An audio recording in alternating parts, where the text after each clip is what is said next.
hybrid work is just a part of the total societal change. It's not just about office, it's really about a new balanced life between work and personal life. Of course, it's going to have an impact in the way the cities are going to evolve and in the way, again, as employers, you are going to deal with your teams.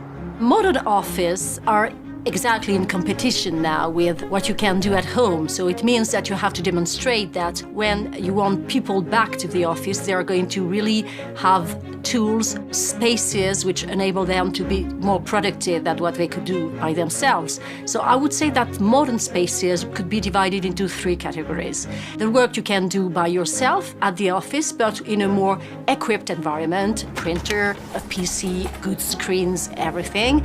You're going to have also some collaboration spaces more and more, and that's why we do not see decrease in the premises that the tenants like for the time being, because they want more of those collaboration spaces and also creative spaces. So I would say that the modern office would have probably those three components.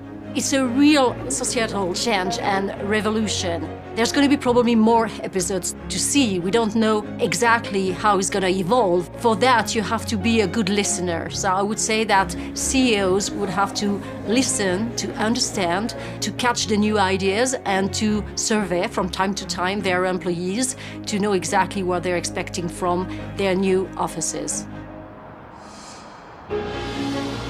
We're going to see probably to really assess the productivity, some new data, and you see more and more buildings with sensors to really understand the way people use really the buildings. It helps in two ways: for really understand and listening to what your employees are saying about the way they are used to use the space, but also in terms of ESG, because it enables you to be more intelligent in the way you are going to monitor your buildings. So this new tech, which is really everywhere now in the buildings, are going to help on the two sides.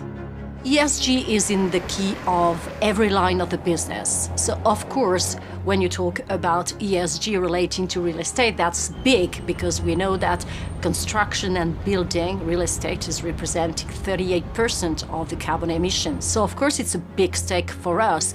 It's also a big stake for our employees, who are really looking for green buildings in which we are going to feel safe in a healthy environment, and which are really matching with what they are expecting from the world today. So it's not only what they're going to find inside the building, but also outside. The connections, the means of transportation. You know, we think a lot about the way that people are going to feel really comfortable in their neighborhood. So it's just not about the building itself, and it's not, as an investor, our responsibility is not to look at the building itself, but also at the environment and the neighborhood, which are the components of ESG. It's an enthusiastic period to work in real estate, and I really think that this disruption is going to lead us to a better asset class.